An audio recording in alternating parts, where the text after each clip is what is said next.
Com grande satisfação que estamos aqui nesta tarde de quinta-feira, 1º de abril, atendendo ao convite da direção da Sociedade Espírita Luz, Paz e Caridade,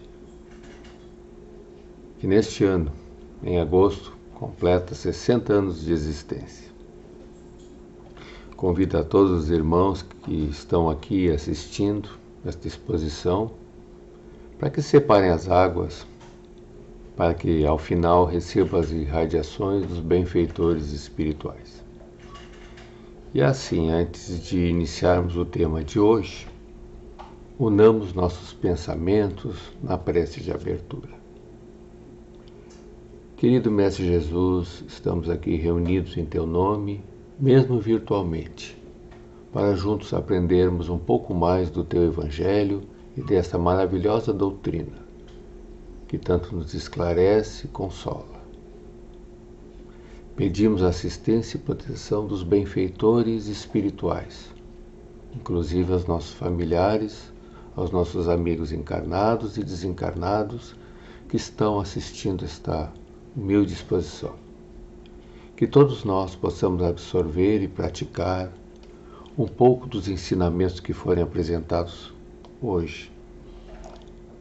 Assim, com a permissão dos mentores desta casa espírita, iniciamos a exposição de hoje. O Evangelho segundo o Espiritismo é a interpretação das leis morais de Jesus à luz da doutrina dos Espíritos.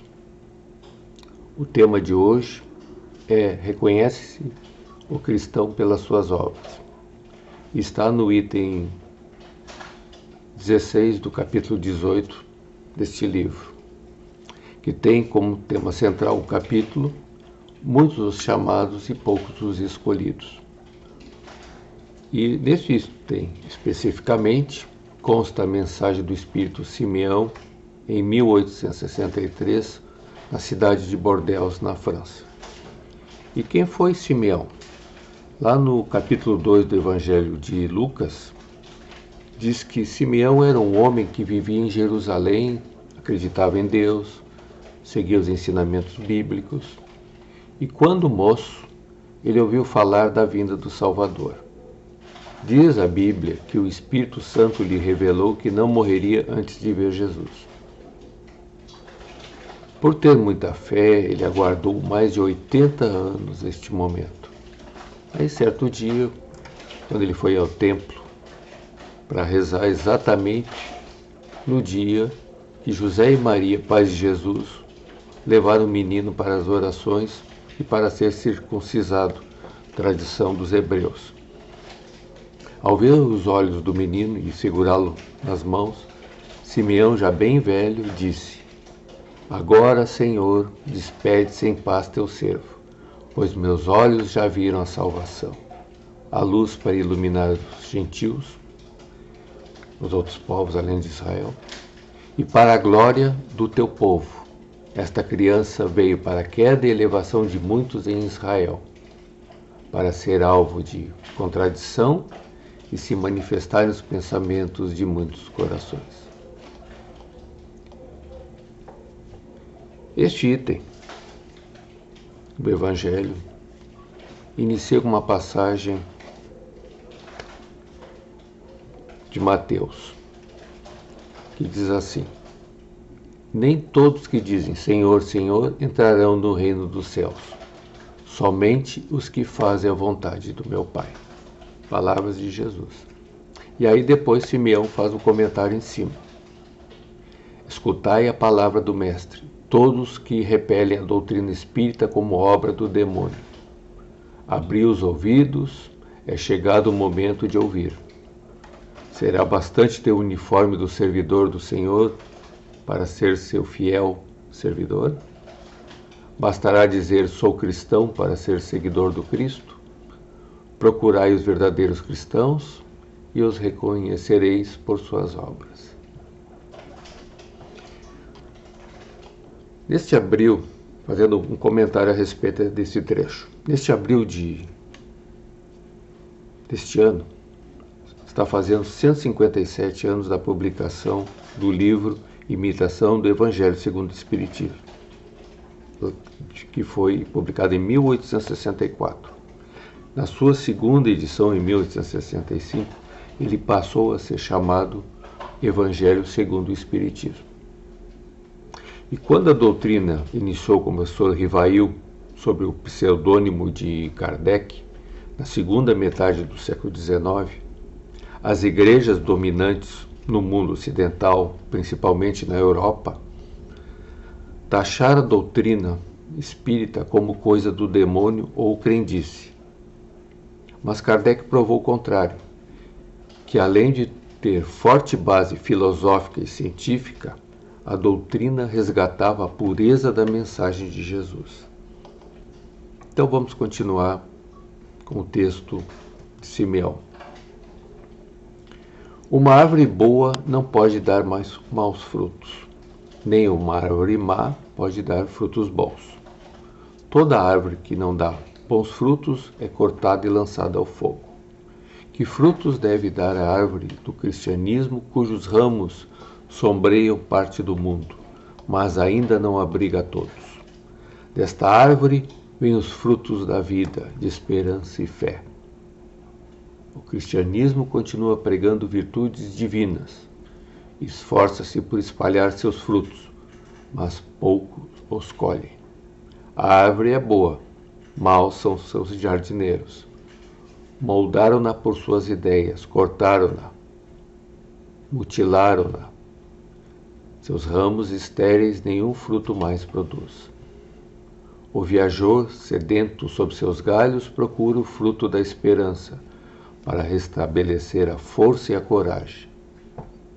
Mas somente vê uma ramaria árida, prenunciando tempestade. Em vão.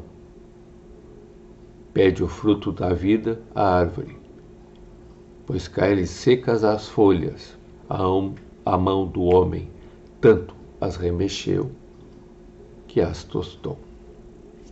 Vamos então à explicação desse outro trecho.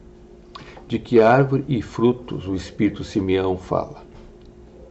O texto diferencia a verdadeira árvore ou mensagem do Evangelho de Jesus do professado pelas religiões dominantes ao longo dos séculos, que se aliaram a reis, inventaram dogmas para ter poder e riquezas. Quantas convulsões sociais e guerras já foram causadas pelo fanatismo político e pelas disputas religiosas? O fanatismo religioso dividiu povos e famílias, matou milhões de pessoas ao longo de pelo menos 1500 anos, principalmente na Idade Média, que seria para nós a Idade das Trevas.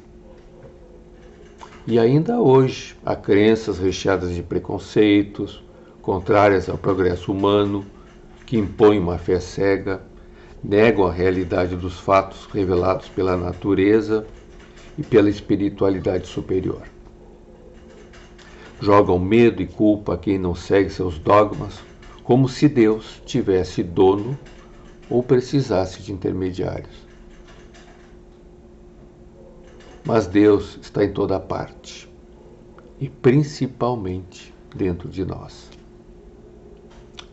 Por isso, grande parte da humanidade terrestre, principalmente nos países do Ocidente, perdeu a esperança na religião e se jogou no materialismo, que hoje se espalha cada vez mais. Estamos vivendo numa sociedade onde as pessoas, principalmente os jovens, perderam o rumo existencial, pois não receberam uma boa base espiritual e moral. Por isso, nunca hoje, como hoje, tivemos tantas depressões, ansiedades e suicídios. O mundo hoje está abalado, agora ainda mais por esta pandemia. O materialismo separou o homem de sua origem divina, e sem uma clara distinção entre o bem e o mal, ele vem destruindo aos poucos o nosso planeta. Por isso Simeão repetiu as palavras de Jesus que a árvore que não der bons frutos deverá ser lançada ao fogo, se referindo a todos que não praticam a verdadeira caridade, principalmente estas crenças religiosas, políticas ou sociais que pregam o ódio, as diferenças entre as pessoas e, inclusive, o materialismo.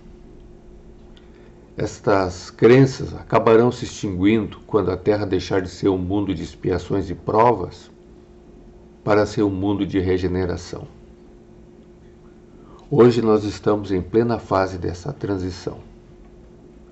A pandemia foi uma das vias que a espiritualidade superior encontrou para acelerar esta renovação espiritual da humanidade e também evitar uma guerra nuclear de consequências terríveis a este planeta e aos mais próximos. E quem é o viajor sedento que o Espírito Simeão se refere? Somos todos nós que precisamos não só de caridade material, mas da principal caridade, a moral. Através de consolo em nossas aflições, de palavras de esperança e de esclarecimento, saber por que estamos neste mundo, de onde viemos, para onde vamos, qual o nosso objetivo de vida. E esta é a grande missão do Espiritismo. Continuando com o texto do Espírito Simeão, ele diz assim: abram os olhos e os corações, cultivem a árvore da vida, cujos frutos dão vida eterna. Aquele que a plantou incentiva a tratá-la com amor. Ainda havereis dar com abundância seus frutos divinos. Conservai-a como Cristo a entregou, não a mutileis. Ela quer estender sua sombra imensa sobre o universo. Não lhe corteis os galhos. Seus frutos caem abundantes para alimentar o viajor faminto que deseja chegar ao fim da jornada. Não os amontoeis para armazenar, deixar apodrecer e para ninguém servir. Aqui também o Espírito Simeão alerta para cultivarmos o maior mandamento que Jesus nos legou. Amarás o teu Deus de todo o coração e, semelhante a esse, amarás teu próximo como a ti mesmo. Toda a lei e os profetas se acham contidos nesses dois mandamentos. E a doutrina espírita complementa: não podendo amar Deus sem praticar a caridade ao próximo, os deveres do homem se resumem nesta máxima: fora da caridade não há salvação. E a caridade não se acumula para si. Quanto mais nós doamos aos outros, mais recebemos, e estes frutos são importantes para todos nós, conforme a fala final desse texto de Simeão. Muitos são chamados e poucos os escolhidos. Aos que se apropriam indevidamente do pão da vida como do pão material. Não sejais como eles. A árvore dos bons frutos tem que dá-los para todos. Ide procurar os famintos. Levai-os para baixo de sua copa e partilhai o abrigo que ela oferece. Não se colhem uvas nos espinheiros. Meus irmãos, afastai-vos dos que apresentam as plantas espinhosas do caminho. Segui os que conduzem à sombra da árvore da vida. O Salvador disse: nem todos que dizem Senhor, Senhor entrarão no reino dos céus. Entrarão somente os que fazem a vontade de meu Pai. Que o Senhor de bênção vos abençoe, que o Deus de luz vos ilumine, que a árvore da vida vos ofereça abundantemente seus frutos. Crede e orai. E este é o texto do Espírito Simeão. O reino dos céus entendamos como os mundos superiores, onde habitam os espíritos elevados, ou um estado das almas mais purificadas. Para isto, o nosso espírito tem de progredir através do conhecimento que adquirir, pela sabedoria que resultar do uso deste conhecimento e pela elevação moral praticada. E este reino, meus amigos, não se conquista com palavras, é preciso ação do bem. Quando Simeão coloca que não devemos acumular os frutos da vida ou a caridade, eu me lembrei das pitangueiras que tem aqui na minha rua. Eu vejo todos os dias, principalmente agora no final do verão, as pessoas enchendo as mãos e pegando as pitangas da árvore e comendo. E é incrível que todo ano, quanto mais as pessoas comem, pegam esses frutos, mais ela fica frondosa, mais ela dá pitangas. E mais essas pitangas ficam adocicadas. É bem parecido com o que acontece com a caridade. Quanto mais a gente dá, quanto mais a gente pratica, mais a gente recebe, mais a gente se sente feliz.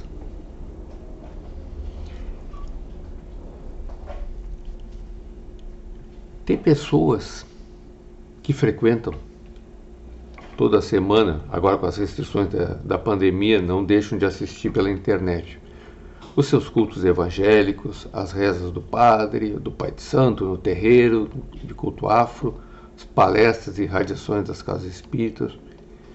Eu conheço muitas pessoas que dão uma parte do que ganham para a assistência social da sua igreja. Conhecem bem os dogmas e os preceitos das suas religiões, rezam todas as noites, mas muitas dessas pessoas que eu conheço têm o orgulho, o egoísmo ou a vaidade em alta. Caridade só na frente dos amigos de culto. Às vezes eu pego essas pessoas, muitos são meus amigos, conhecidos, falando mal dos parentes, inveja de algum vizinho que compraram um carro ou uma casa nova, incentiva os filhos na ostentação, dando sempre o último tipo de celular, de tênis ou roupa da moda. E infelizmente, na maioria da humanidade, ainda se dá muito valor às coisas transitórias, que não levaremos quando desencarnarmos. E isto ocorre mesmo entre aqueles que dizem conhecer um pouco da doutrina espírita, porque acontece em tudo que é local religião, pois não se transforma as pessoas de fora para dentro, mas a partir do interior dos sentimentos. Quantas pessoas, inclusive alguns amigos meus e colegas de trabalho, dizem que não têm religião, nunca entraram numa igreja, não acreditam em Deus, em anjos, em santos, mas são pessoas boníssimas. Fazem a caridade de forma discreta, sem nenhuma ostentação.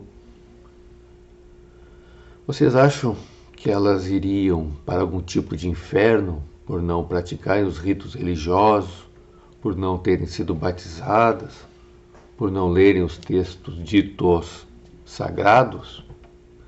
Seriam seres piores do que os outros? É claro que não. Por isso que a mensagem do Espírito Simeão foi dirigida especialmente aos religiosos de plantão e às pessoas que, exemplo dos fariseus na época de Jesus, vivem de rezas e rituais de aparência, mas nada de praticar a caridade. Esta, sim, é a obra do verdadeiro cristão, ou seja, os frutos da árvore do Evangelho. Simeão também alerta aos que têm a missão de divulgar o Evangelho e o ensino da espiritualidade superior, para que não deturpem as mensagens de Jesus e não guardem para si este conhecimento. Que divulguem, que consolem, que esclareçam, que mostrem pelo exemplo que aprenderam. Senão todo conhecimento será transformado em lixo. Como dizia o apóstolo Tiago, a fé sem obras é morta em si mesma. E lá no Livro dos Espíritos, na questão 886, Allan Kardec pergunta aos espíritos superiores: qual o verdadeiro sentido da palavra caridade? E o que eles respondem? Benevolência com todos, indulgência com as imperfeições alheias e o perdão das ofensas. Bem fácil de entender. E o apóstolo Paulo já dizia há quase 2000 anos, na sua epístola aos Coríntios, assim: ainda que eu falasse todas as línguas dos homens e a dos anjos, se eu não tiver caridade, serei como o bronze que soa e o símbolo que retine. Ainda que tivesse o dom da profecia, que penetrasse todos os mistérios, a perfeita ciência de todas as coisas, ainda que tivesse a fé ao ponto de transportar montanhas, se não tiver caridade, nada sou. Mesmo se distribuir os meus bens para alimentar os pobres e entregar o meu corpo para ser queimado, se não tiver caridade, tudo isso de nada me serviria. A caridade é paciente, é branda e benfazeja, não é invejosa, não faz temer nem se precipita, não se enche de orgulho, não cuida de seus interesses, nem se azeda com coisa alguma, não suspeita mal, não se rejubila com a injustiça, mas com a verdade. Tudo suporta, tudo crê, tudo espera, tudo sofre. São muitas as oportunidades que nós temos diariamente de praticar a caridade. Meus amigos, é só abrirmos bem os olhos e os ouvidos. Há muitas pessoas ao nosso redor precisando de ajuda, principalmente nesta época de pandemia, de isolamento social. É um excelente remédio para quem deseja se livrar dos seus conflitos internos, de mandar embora as angústias, as depressões, as dores da alma. Auxiliando os outros, nós vemos que há pessoas em situação bem pior do que a nossa. E vamos receber as boas energias e as intuições da espiritualidade maior, adquirindo aquela alegria que transborda de dentro, quando os valores mais elevados saltam da alma para o corpo. É o passar pela porta estreita da salvação, como disse Jesus. Se cada um cumprir sua parte, vai ajudar o nosso planeta a passar de uma forma mais rápida a ser um mundo de regeneração.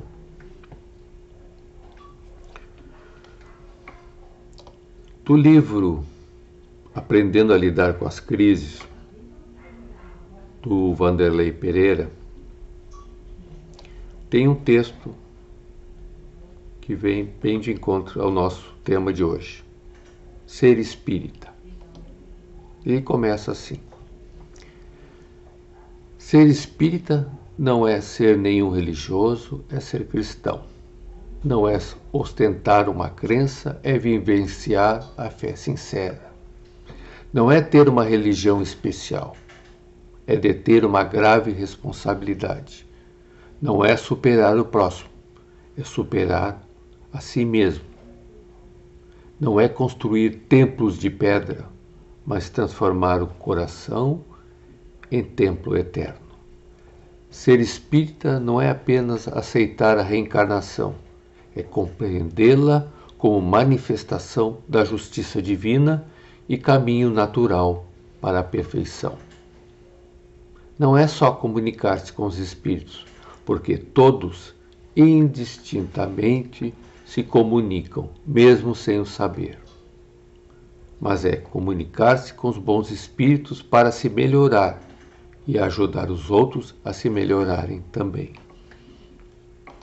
Ser espírita não é apenas consumir as obras espíritas para obter conhecimento e cultura. É transformar os livros, suas mensagens, em lições vivas para a própria mudança. Ser sem vivenciar é o mesmo de dizer sem fazer. Ser espírita não é internar-se no centro espírita, fugindo do mundo para não ser tentado. É conviver com todas as situações lá fora, sem alterar-se como espírita, como cristão. O espírita consciente ou é no templo, em casa, na rua, no trânsito, na fila, no telefone, sozinho ou no meio da multidão, na alegria e na dor, na saúde e na doença. Ser espírita não é ser diferente, é ser exatamente igual aos outros. Porque todos são iguais perante Deus. Não é mostrar-se que é bom, é provar a si próprio que se esforça para ser bom. Porque ser bom deve ser um estado normal do homem consciente. Anormal é não ser bom. Ser espírita não é curar ninguém, mas contribuir para que alguém trabalhe sua própria cura. Ensinar-lhe a confiar nos poderes de Deus e nos seus próprios poderes, que estão na sua vontade sincera e perseverante. Ser espírita não é consolar-se em receber, é confortar-se em dar. Porque, pelas leis naturais da vida, é mais bem-aventurado dar do que receber. Não é esperar que Deus desça até onde nós estamos. É subir ao encontro dele, elevando-se moralmente e esforçando-se para melhorar sempre. Isto é ser espírita, com as bênçãos de Jesus, nosso Mestre. Bom, depois desse texto, vamos fazer a nossa prece de encerramento. Primeiramente pedindo que todos respirem fundo e pausadamente. Vamos unir os nossos pensamentos na imagem do Mestre Jesus e assim inicialmente agradecer. Primeiro, pela nossa vida como espírito a Deus nosso Criador. Depois, pelos nossos pais, que permitiram a atual encarnação, pelas nossas famílias, que são ao mesmo tempo prova e merecimento. Agradecer pela natureza que nos proporciona os meios de sustento do corpo e nos mostra tantas belezas e mistérios por desvendar. Pelos nossos espíritos protetores que nos dão sustentação moral e espiritual, principalmente nas horas difíceis. Por último, agradecer a todos estes mestres que passaram pela Terra, nos mostrando o caminho da felicidade através da sabedoria e do amor. Pedimos aos benfeitores espirituais que irradiem as energias salutares e harmonizadoras a todos aqui presentes e aos seus familiares. Que as águas expostas sejam magnetizadas com os bálsamos vitalizadores de que tanto necessitam. Também solicitamos muita força e fé a todos os profissionais de saúde que dedicam a sua vida pela vida dos semelhantes, principalmente nesta hora, onde há muito sofrimento no mundo. Pedimos que os governantes, em todos os níveis, recebam da espiritualidade o esclarecimento das suas responsabilidades perante a sociedade e lhes deem coragem para enfrentar os principais inimigos da humanidade, que são o orgulho e o egoísmo. Que as falanges dos bons espíritos, guiados por Jesus e por todos os grandes mestres da humanidade, façam que a fraternidade e a solidariedade sejam as bandeiras dos povos desta terra. Que assim seja. Meus irmãos, agradeço a todos pela paciência que aqui assistiram esta pequena exposição. Que tenham um bom final de tarde e início de noite. Que o Senhor da vida nos fortaleça e ilumine nossa consciência. E até o próximo encontro. Que assim seja, sejam todos abençoados.